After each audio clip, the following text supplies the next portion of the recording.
Hello, my name is Frank Clegg, and I've spent over 40 years in the technology sector.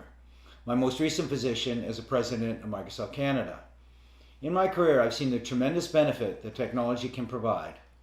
I've also seen the potential harm if technology is not implemented correctly. And I believe our current implementation of wireless technology is not safe. That's why I co-founded Canadians for Safe Technology and why I joined the business advisory group of the Environmental Health Trust. I am especially concerned about our current implementation of 5G wireless technology. And the more research I do and the more experts I talk to, the more concerned I become. Now, there's no doubt that there are benefits such as autonomous vehicle and faster download speeds. At the same time, I think there is potential harm.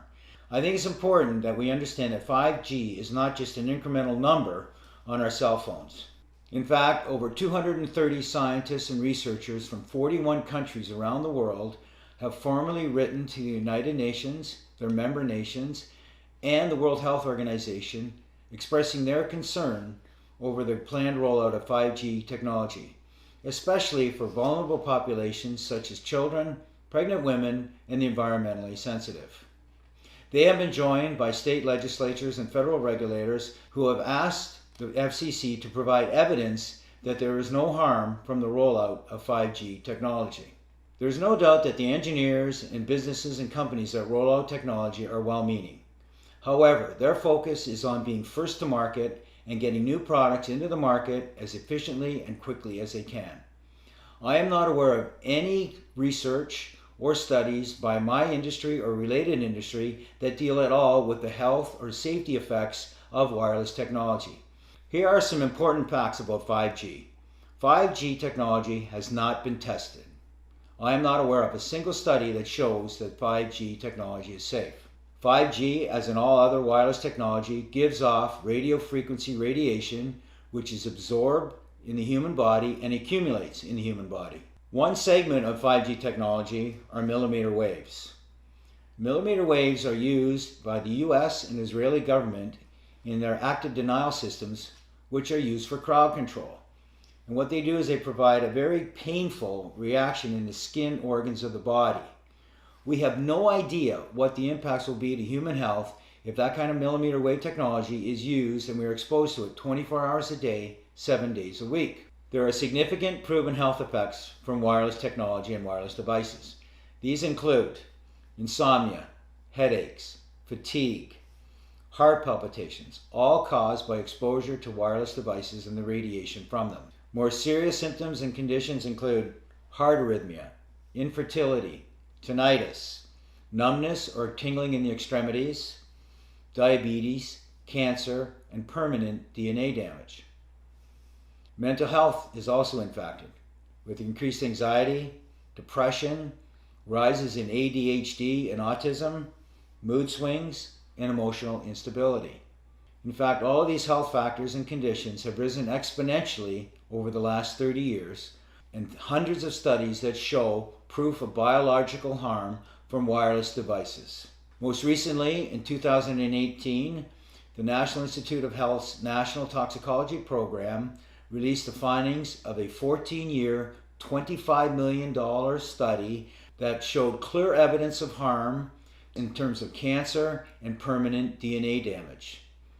This study, several months later, was verified by the prestigious Ramazzini Institute out of Italy, which found the same results. Now you may ask how a product that has this potential harm could ever be released to the market and to the public for public use.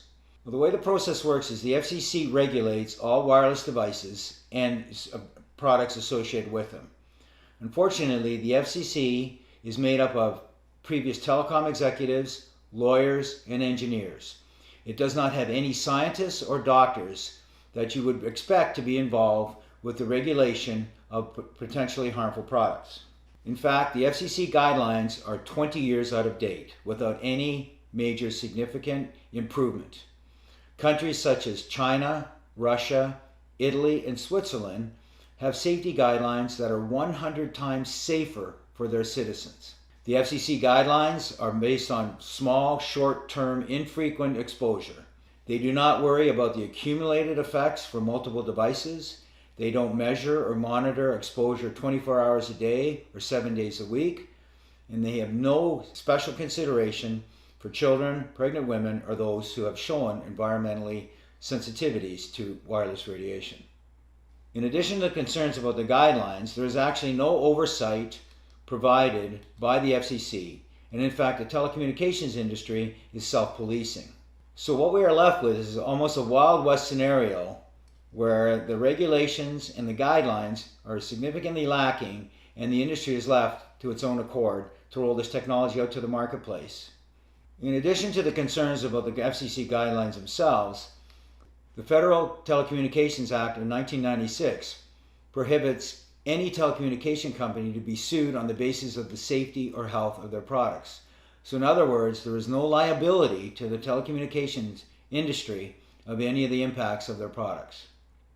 Just last week, the reinsurer Swiss Re came out with their annual forecast, and they specifically identified 5G technology as an upcoming insurable health concern globally over the next 3 years. There is also mounting evidence that the telecommunications industry knew about the potential impacts of RF radiation years ago. And in fact, we're starting to see some of the behavior from my industry similar to what the tobacco industry did over the last few decades. The telecommunications industry has over 500 lobbyists working in Congress and other areas of legislature protecting the industry. Together, all of these issues that I've referenced, plus the general lack of awareness in the general public, have led us to the situation where we are today. So where are we today? Today we currently have a significant amount of exposure in our homes, in our businesses, in our schools, and in most public areas we go to. Cisco has announced and predicted by 2030 there will be over 500 billion wirelessly connected devices in the world. That works out to be almost 60 devices for every person on the planet. Many states and cities around the world are debating and passing legislation about the rollout of 5G technology. And in fact, what we're seeing in the US is at the federal and the state level, they're fast-tracking some of this legislation to support the rollout of 5G infrastructure. Unfortunately, this legislation seems to be taking away all individual rights and the rights of local towns and counties and cities and passing more power to the telecommunication companies. We believe this is a historic and precedent-setting power shift from the individual and state and local level over to an industry. In fact, many communities in the US and around the world are passing moratoriums preventing the rollout of 5G technology until it is proven safe. 5G will impact you personally. There are designs that show the requirement for small cell 5G antennas as close as every third house in the neighborhood and could be as close as every 500 feet in public areas. The impact of that radiation at that level of frequency and intensity and power 24 hours a day and 7 days a week is unprecedented and is not understood. I've spent the last 5 years of my life, I've had the opportunity to meet with experts on a worldwide basis who have spent their careers studying the impact of wireless radiation and devices. I've also had the opportunity to meet with some of the great minds in the technology sector who have helped create these tremendous products that we use in our lives and provide tremendous benefit to us. I am convinced that there are safer alternatives available so we can have the best of both worlds. Technology that can provide the tremendous benefits, but technology that is safe. There is no incentive or motivation to provide the research and the funding to look for safer alternatives. So that's why it's up to us to help encourage that investment. That can be by asking our legislators to pass legislation, encouraging industry to do it, or it can be by us directly trying to advocate for change in the industry to allow them to become more responsible to provide safer technology that still provides tremendous benefit. We can't do this all on our own. We need your help. Here's what you can do. The most important thing is to get educated. We have provided a little bit of an overview and some of the scientific evidence that shows there's a potential harm. But now you have to take the initiative. There are some tremendous websites, Canadians for Safe Technology, the Environmental Health Trust, saferemr.com, and the Physicians for Safe Technology. There are also other resources that are listed at the end of this video. We encourage you to spread the word, share this information, share the video with your coworkers, with your family, with your friends, with legislators at the state and federal level. Even your local school boards can have an impact if they choose to engage. Ultimately, your knowledge is in your power, and your power is in your hands. I fundamentally believe we can have the best of both worlds. That is access to the technology and the tremendous benefits it provides, but in a safe manner. We are advocates for safe technology, not no technology. I thank you for your time.